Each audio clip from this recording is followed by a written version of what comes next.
Bob's Secret truss rod. But that slot looks like this inside, okay?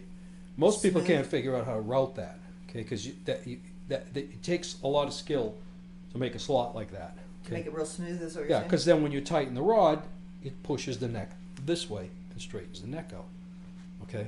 Like Because the this. strings pull it one direction Like and that. Yeah, the strings are pulling it like this, okay? And then the rod pulls it like this, okay? so if you use heavy strings, you have to tighten up the truss rod. You 'cause have it to know pulls how to harder. machine things, you know, to get all this to happen. You have to have some machining skill. Now, again, I'm fixing all of Leo's mistakes. One of his biggest mistakes was drilling through here like they do on a Gibson, right? And Weakening the neck right there. that's not the place, okay? That's a real to do that. thin place It's on just it, it's right? common sense. So if you have the ability to redesign things in this world, one of the first things you don't want is anything affecting the tone right here. You know, By the you nut? want that thing ringing, and you don't want that. That's what anchors the rod. And it's anchored because they take and put a nut on the end and then smash it and peen it over so it's stripped, because they didn't know how to weld. Literally. Well, that's how Fender guitars are made. Okay, I'll show you real Bob, quick. the multidisciplinary. You get 1 you're second look at losing. my. That was enough. That's it. Okay, and it's carved in, and the rod's anchored right here. So it's got like a Okay. tooth on it. Yeah, so there's no need for anything drilled through here, you know, So and always quarter sawn. So the truss rod doesn't articulate with the heads of it at all. No, doesn't touch it. Truss rod ends right there. Right there. That's the end of it. Just Okay. like on that one there. Yep. So this is how. So those are ways that your guitars are different than the regular Stratocasters sort of Yeah, guitar. but we're just talking about, you know, fixing what I believe to be his mistakes and making great tone, you know.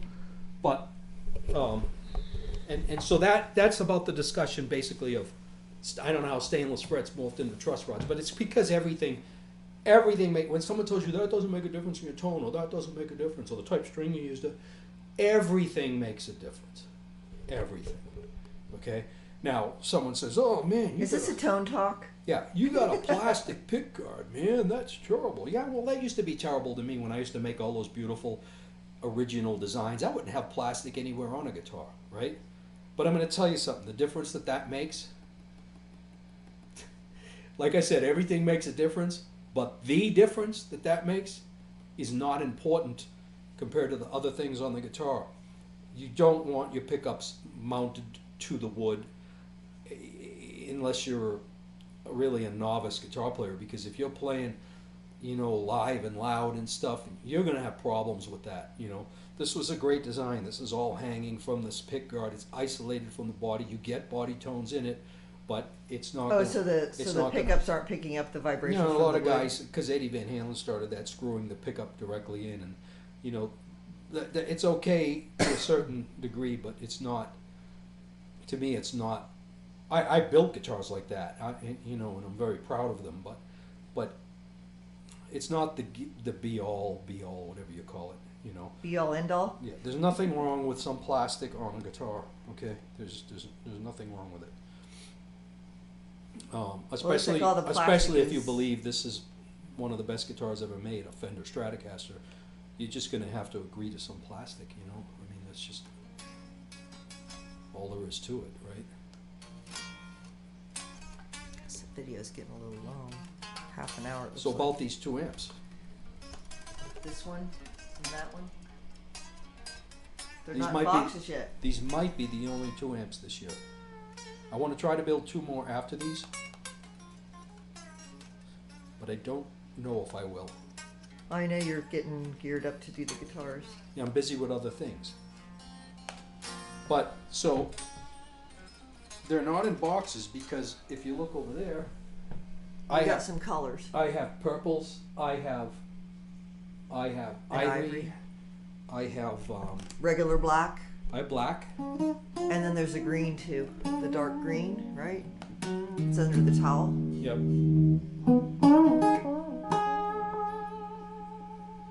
Yeah, I have green, ivory, Purple and black. purple, and black. Levant. you know, and if we run these off on the auction at the after the first of the year,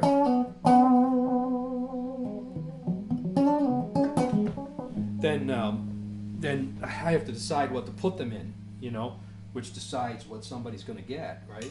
So the next person that gets an amp gets to pick their color until the colors are gone, then it'll be back to black. Is that what we're doing? Yeah, because if we have an auction, a pick your color auction, then I can't mount the amp until after the auction because I know what somebody picks their color, right? But usually, you know, it would only be one amp being auctioned at whatever color I chose for that amp. But right now, I have some options.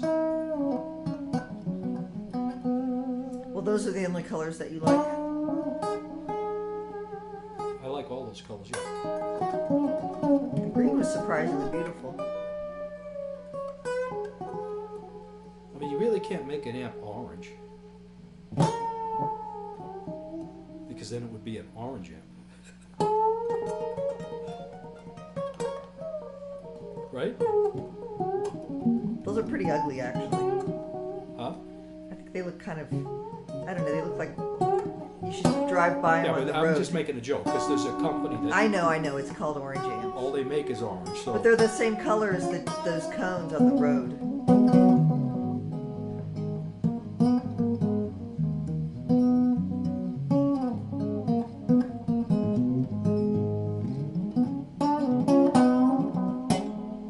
yeah, so you know, now if someone Well, have we decided when we're putting the auction up? I mean, I was gonna do it maybe maybe have it end like around the beginning of the year, maybe It's up to January you. 1st or something. All right, well, I have to start working on writing it up and taking pictures of the different colors. of course, if somebody calls and Makes you an offer you can't refuse. save themselves the auction stretch, Yeah, I actually hate the auction, but whatever. It does open up the market to people that maybe think it's fun to bid on auctions. I don't know what the fun is. It seems like high anxiety to me. I wouldn't want to do it. Anyway, so we might do an auction coming up in a few weeks, or we might do another one maybe like in the middle of the year, like we did this last auction, or maybe people just want to buy one and they call you and make you an offer. Those are how you get an amp now. Oh, and they can come here and they can play it and see if they like it. That's preferred, actually. That's your preferred way, isn't it? If somebody comes here Yes. and gets it, because that way you know that it's going to somebody that really is going to be able to use it and likes it. I like that the best. Then I get to meet them, you know. I know it seems like you always end up talking to them on the phone a lot, and it's kind of nice to if you have a face to go with the name and everything. Right. Because there's not that many of them, and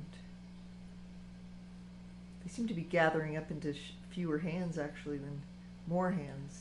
Yep. Well, I can only build so many. There'll be about 4 this year, and here's 2 right here that are done and tested. I just haven't decided what to put them in. I'm not playing through them because these are my 3, and they just get neglected. They don't get turned on at all. So I've had them on today. So I got to turn them on and get some voltage through them now and then, you know. don't want them to go bad. Do they go bad? Let the capacitors go bad if you don't play them some once in a while? Yeah, I wouldn't say that, but you just don't want to leave stuff sitting for too long. I'm always testing somebody else's amps. You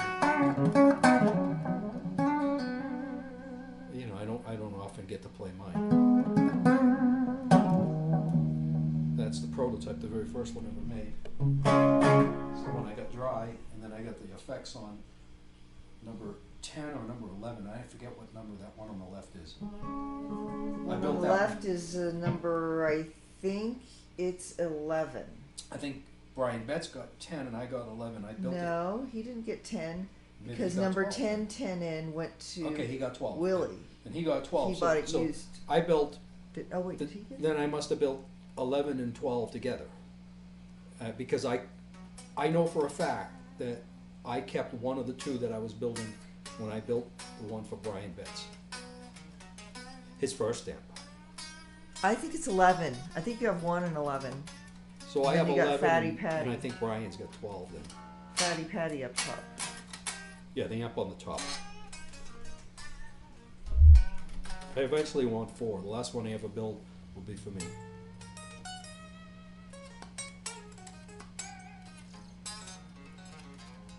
Anything else you want to talk about? That's it. The colors, It's the just auction. the 2 Game Master saga. What do you do with 2 Game Masters? A lot of things you can do with them. And I just was showing, and I'm not the guy to show this because I don't play high game. There's only There's like a a lot of- half a dozen guys that you're making this video for then. Well, there's a lot of videos out there with guys using. I don't know that any of them do the video with 2 of them, but there's guys that put all kinds of stuff in front of the Game Master. And to me, the best thing you can put in front of a Game Master Is another game master? yeah. Alright. For me, anyway. Or All right. Fuzz, obviously. Later. Peace out.